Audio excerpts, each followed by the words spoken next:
Tere kõigile, mina siis olen Marko Iiemäe ja kõigepealt ma tänan Taavit, et Taavi kutsus mind siia rääkima.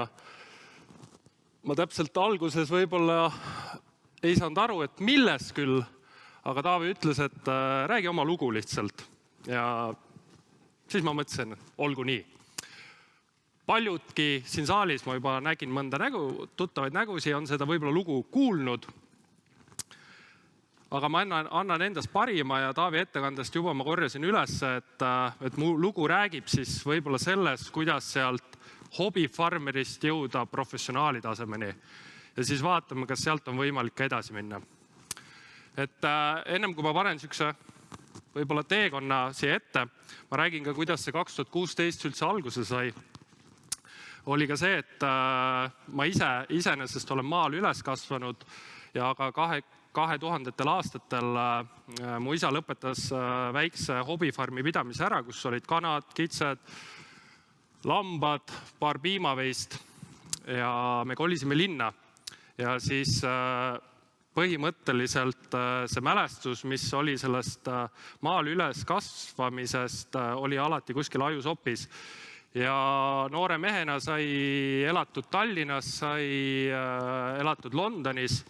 Ja kuskil äkki 2014, kui mu esimene tütar oli kuskil 4-aastane, siis vanalinnas munakivide peal kärutades sain aru, et võib-olla see ei ole tulevik, mida ma tahaks oma lastele endale saada. Ja siis sai otsus renoveerida Ristemaa kodu, kus oli ka siis 20 hektarit maalappi. Ja sealt tuleb ka see, et tuli hakata vaatama, et kuidas seal maalapil võib-olla tegutseda ja ühes vestluse käigus väga hea sõbraga tuli välja, et on olemas sellised vägevad muruniitjad, natuke suuremad kui lambad, natuke väiksemad kobused, lihaveised. Ja sai väga palju nende kohta uuritud läbi YouTube'i ja läbi sotsiaalmeedia ja läbi Google'i ja siin tuleb mängu esimest korda meil Bria ja Bria väikse toega sai soetatud 2016 endale esimesed limusiinitõugu veised Saksamaalt ja sai alguse selline ettevõte nagu Sepa Veised OÜ, mis kindlasti esimestel aastatel ei olnud oma eesmärgiga isegi võib-olla mitte olla hobifarm, vaid see oli lihtsalt eesmärk hooldada oma 20 hektarit maad ja vaadata, mis saab. Aga mis sai? Järgmine aasta lihaveised paraku poegivad ja korraga neid oli poole rohkem. Ülejärgmine aasta juhtus täpselt sama asi, üllatust ja oli neid juba pea 30 ligi. Ja siis juba hakkas see asi süvenema ja võib-olla, mis on juhtunud lähima, 10 aasta jooksul Eesti põllumajanduses, on see, et kaob ära järjest väikseid farme ja toimub, siuke intensiivistumine, siis see oli võib-olla meie, tee farmindusse, et meie ümber hakkasid väiksed talud ära kaduma, kellelt jäi maaressurss üle ja me olime seal, kes tahtis enda maaressurssi ja loomapidamist kasvatada ja nii kasvasime meie ka orgaaniliselt. Et 2019 juba tulid meil Aberdeen-angused, 2020 hakkasime uurima rohkem oma hetkel oleva põhitõu kohta, mis on siis vägiutõug, mis on Jaapanist pärit. Ja 2020 siis tegelikult me tegime ka otsuse, et kas jätkata hobifarmeritena või kuidas meid kutsuti siis, või siis minna edasi ja hakata tegelema päriselt põllumajandusega. Ja siis see otsus sai tehtud niimoodi, et sinnamaani meie kogu farmindus käis selliselt, et me käisime kella 8 kuni 5 tööl Pärnust Tallinnasse. See tähendab, et paneme sinna kuskil 2,5 tundi autosõitu iga päev ja siis me põllumajandusega tegelesime õhtuti. Ja 2020 me tegime otsuse, et mu abikaasa jääb koduseks ja mina käin tööl edasi ja tema saab siis farmi pidada. Ja siis me investeerisime ka esimesed ütleme, sellised suuremad kapitaliinvesteeringud, et me soetasime ka laudakompleksi. Ja meie eesmärk oli siis, et mitte teha seda enam väikselt, vaid teha siis seda professionaalsel tasemel ja jõuda siis päris ettevõtluseni. Kuhu me siis jõudsime selle kohe 10 aastaga? Et hetkel siis meie farmis on umbes 160 lihaveist, tegelikult loomi on kokku üle 200, et meil on ka lambad, kitsed, koerad ja nii edasi, kellest siis on 100 puhtatõulist väegiut ja ka angused ja limusiinitõuguveised on. Ja maakasutus tänaseks on siis 374 hektarit, millest siis 160 on püsirohumaad ja kuskil 100 hektarit siis sellest aastast on ka meil väärtuslikud püsirohumaad. Ja 225 hektarit on siis põllumajandusmaad. Ja oleme ka mõne tunnustuse selle teekonna teel nagu korjanud, ehk olime 2023 parim talu, see olime ka Tori valla aasta ettevõtte, see aasta saime väga hea tunnustuse parima tõuaretaja ja siis olime ka, või oleme veel, aasta põllumees 2025 nominendid. Ja kus me oma siis selle karja suuna ja kogu tehnikaga jõudnud oleme, et täna on teemaks aeg ja ressurss ja me saime väga kiiresti aru, et kahekesti seda talu üleval pidada ja ütleme circa 300 hektarit ja pea 200 looma, et ei ole võimalik, kui sa kogu aeg ei mõtle, kuidas oma aega planeerida. Ja mul väga meeldis Taavi, et Taavi andis lubaduse, et varsti ma saan lastega kohvi juua ja hommikus süüa, et siit on jälle midagi kaasa võtta, millega koju minna. Et loodame, et see lubadus ka täitub siis. Et meie terve see pikk teekond, mis on 10 aastat olnud, mis kindlasti põllumajandus on hästi lühike teekond, meie jaoks hästi pikk, on siis mõeldud ka kogu aeg selle peale, et kuidas me kõiki asju väga efektiivselt saaks teha ja kuidas me saaksime olla ees natukene teistest. Ja hea uudis on see, et mina isiksusena olen ka selline, kes tahab heas mõttes võita kogu aeg ja olla teistest parem. Ja siis saigi vaadatud, et kuidas saab olla teistest parem ka aretuse osas. Et näiteks me väga palju koostööd teeme Eesti Tõuloomakasvatajate Ühistuga, kasutame ka aretusprogrammi EPJ-i, aga samas me oleme ka oma loomadega registreerinud Austraalia väegi assotsiatsiooni, ehk me oleme üks ainukesi farme Eestis, ma ei saa öelda ainukene, sellepärast ma ei ole küsinud, kas on ka teisi farme, kes kasutab siis teise riigi tõuraamatut. Ja miks me seda teeme, on et olla pildis ja aru saada, mis meie karjas toimub. Et täna ma lihtsalt toon teile paar pilti, kuidas see välja näeb. Me saame sealt väga häid siis aretusväärtusi, mida võib-olla täna Eestis meil ei ole võimalik saada. See on võib-olla piiratud ka selle tõu jooksul. Siin on üks meie loom, me teeme nendele genoomtestimist ja geneetikatestimist Šotimaal Neogeni laboris. Ja mis see annab meile? See annab meile esiteks, see annab meile müügivõimaluse mitte ainult Eestis, vaid ka üle maailma selle geneetikamüügi ja nende loomade võrdluse. Ja viib meid teistega, ütleme, samale tasemele, et me ei oleks siuke lääne või ütleme Ida-Euroopa viimane riik, et me tahame olla oma farmi ja oma loomadega ja üldse Eesti lihaveise kasvatusega teistega hästi võrreldav. Aretusest siis nii palju.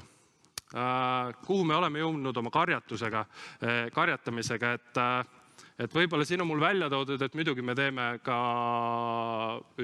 ütleme selliselt taastuvpõllumajandust, et me teeme väga intensiivselt portion karjatamist, kus meil loomad liiguvad iga päev lapilt lapile, siin on näha üks meie loomade liikumine, et kõige pikam aeg, kus loomad on olnud, on 4 päeva olnud ühel karjamaal. Aga ütleme kõige siuke väiksem, kuidas oma aega kokku hoida on, kui palju meist siin on lihaveise kasvatajad?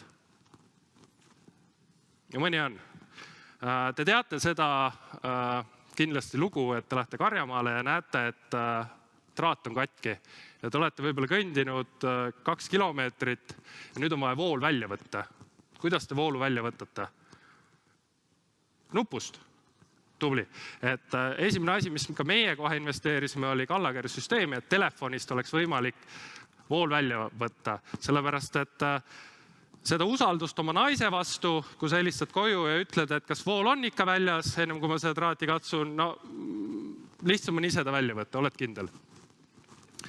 Et see on üks näide, kuidas oma aega kokku hoida, et me kasutame hästi palju Kallageri elektrigeneraatorid, mis on kõik mobiilidest juhitav, et igal pool, kus me oleme, kus meil on vaja voolu kontrollida või ta teavitab ka meile sellest, kui midagi on meil vooluga juhtunud. Ja siis igapäevaselt me registreerime oma karjatamisteekonda, iga-aastaselt on selline Pasture Map. Ja samamoodi me oleme ka olnud üks testijatest Eestis loodud SPIF-i äpil, et mis siis saab loodetavasti varsti kõigile kasutamiseks, et mis on ka siis karjatamis- ja registreerimisäpp. Et siin on meil võimalik vaadata nii karjade liikumist. See äpp võimaldab teha pilte karjamaadest, mis seisukorras on olnud ja ta registreerib ka siis loomade söömust, et kuivainet, et palju iga loom sööb. Ja mis meil siis innovatsioonist on, et nagu ma ennem rääkisid, et me oleme ühed registreerinud ainukesed, kes on Austraalia Vägu Assotsiatsiooni. Eelmine aasta me liitusime ka World Wagyu Counciliga, mis siis ühendab kõiki vägju kasvatajaid üle maailma.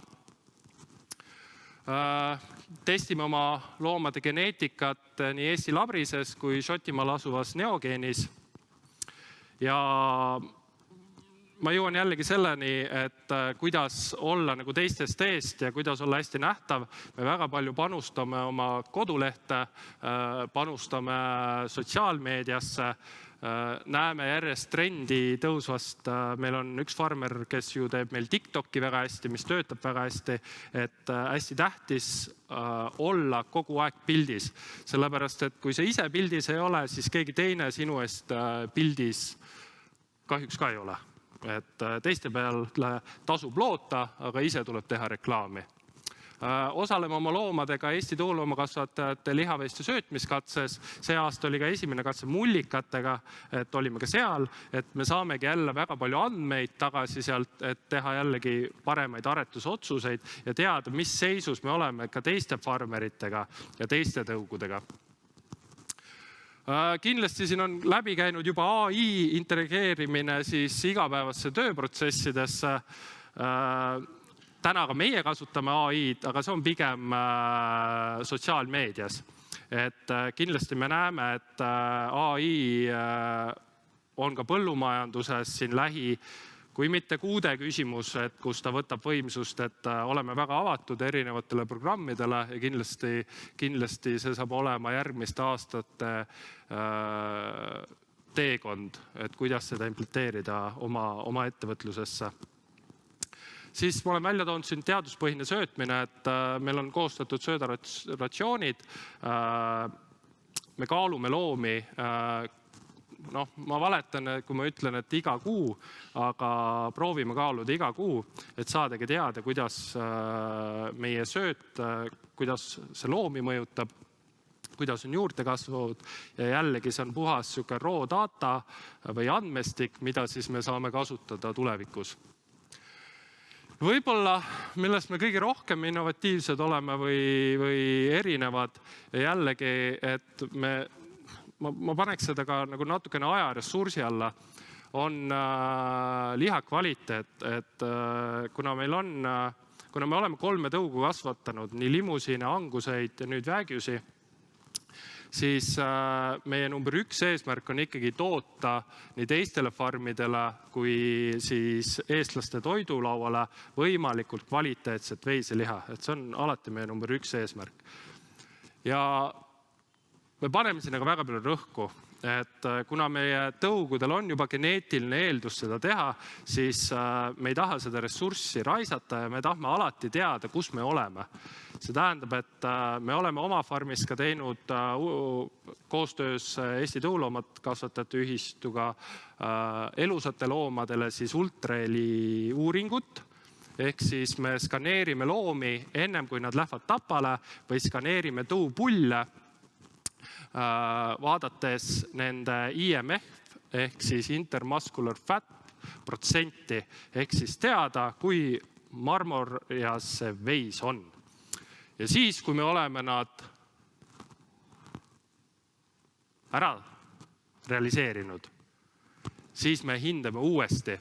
Ja selleks me kasutame, mis on kindlasti Baltikumis ja Skandinaavias üks ainukesi masinaid, mis on siis MJ Labo, kus me siis hindame peale tapmist nende marmolisust ja muid liha omadusi.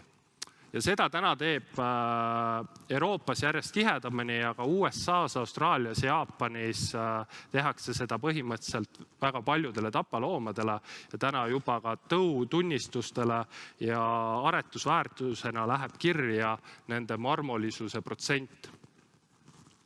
Ja sellega me jällegi teame, kus seisus me oleme, kas me peame loomi kauem kasvatada, kas me saame neid vähem kasvatada ja olla jällegi pildis, teha midagi erinevalt, olla innovatiivne.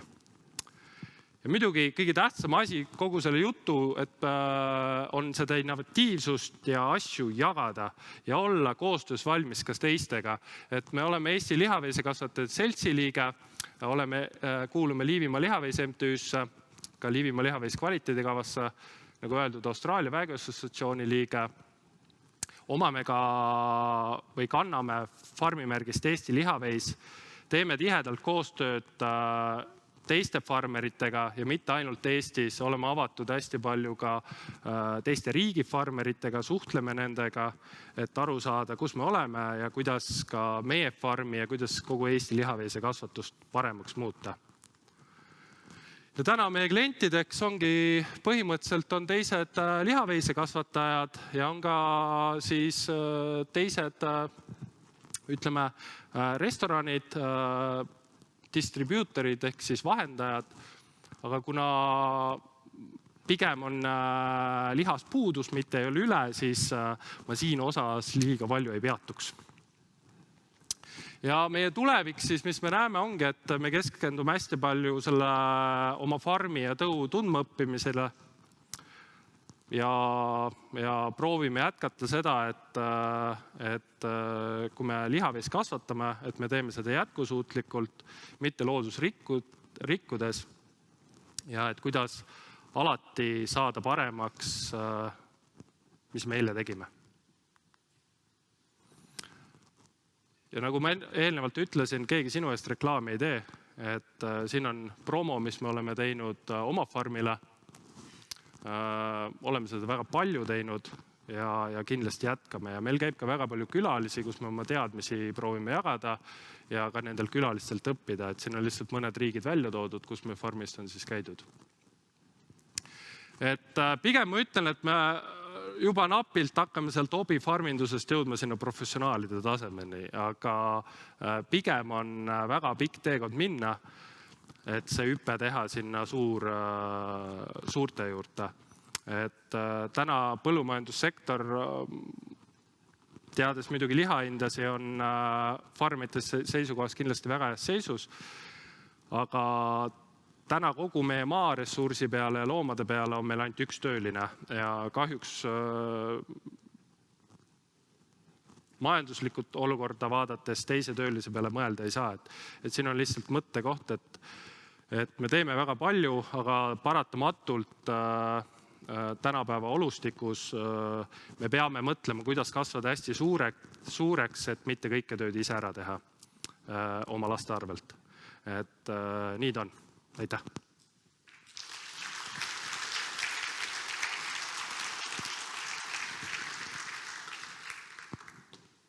Aitäh sulle, Marko!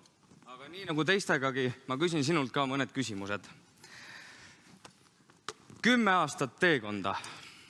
kuidas püsida motiveeritud ja kuidas jääda kannatlikuks, et seda teekonda läbi siis kõndida? Esiteks loomadega on palju lihtsam tegeleda kui inimestega. See on kindlasti üks põhjus. Ja põllumehed, põlised rikkad on ju, et neid nalju on nii palju, et kui sa põllumajandusega tahad tegeleda, sul peab endal raha olema. Aga kõige tähtsam asi on ikkagi see, et sul peab meeldima, mis sa teed. Ja kui sul meeldib, mis sa teed, siis saad kõikidest raskustest võitu ja sul peab olema hea kogukond, head koostööpartnerid, head teised lihaveisekasvatajad, kes raskel ajal toetavad. Ja ma arvan, see ongi, et meie lihaveisesektor on hästi ühtehoidev ja põllumajandussektor üleüldse. Et kui me saame piisavalt tuge ka PRIA poolt, siis kindlasti see sektor võib olla tõusuteel ja võib-olla järgmised 30 aastat. Milliseid otsuseid oled pidanud tegema, et püsida siis fookusega kvaliteedil, mitte kvantiteedil? Järjest raskem on teha neid otsuseid, et püsida kvaliteedil, mitte kvantiteedil. Et kahjuks me tegeleme ettevõtlusega ja raha tuleb teenida, ega raha puu otsast kasva ja keegi seda sulle ise ei anna. Et meie tänane, ütleme, majanduskeskkond on selline, et tuleb kasvada hästi suureks, mida ma küll isiklikult väga ei poolda, et pigem tahaks töötada perefarmina kui suurettevõtlusena. Et neid perefarme võiks meie ümber olla rohkem. Aga tahtmata need otsused täna on tehtud selliselt, et peab kasvama, et investeerida ja investeerima peab, et kasvada. Ja viimane, sa siin oled PRIA-t paar korda maininud. Kuidas sina näed? Mida võiks PRIA siis partnerina teha, et aidata sind sinu ettevõtte arengul? Hea küsimus. Väga hea küsimus. Meil on väga palju PRIA inimesi siin praegu. Nad saavad kohe tegutsema hakata. Mul on plaanis paar toetust saada. Lihtsalt see oli nali. Aga on küll plaanis. Et ikka teha asju lihtsamaks. Et ma pean ennast väga nupukaks inimeseks ja asjadega kursis olevaks inimeseks, aga vahetevahel ka mul on keeruline aru saada, mis toimub tegelikult just erinevate andmete sisestamisel. Et siis mul on, ma ei kujuta ette, mis teised teevad. Ja ma lubasin, et eelmine on viimane, aga nüüd mul ikkagi tuli üks veel. Kumb teil kodus loeb otsuseid, sina või sinu kaasa? Otsuseid või? Jah. Mis tulevad PRIA-st või? Mis PRIA kirjutab? Kõik need kirjad, mis PRIA kirjutab, kes läbi loeb? Jama on see, et need tulevad minu e-maili peale. Et loeme koos. Okei. Kuule, aga aitäh sulle selle väga hea ettekande eest. Aitäh.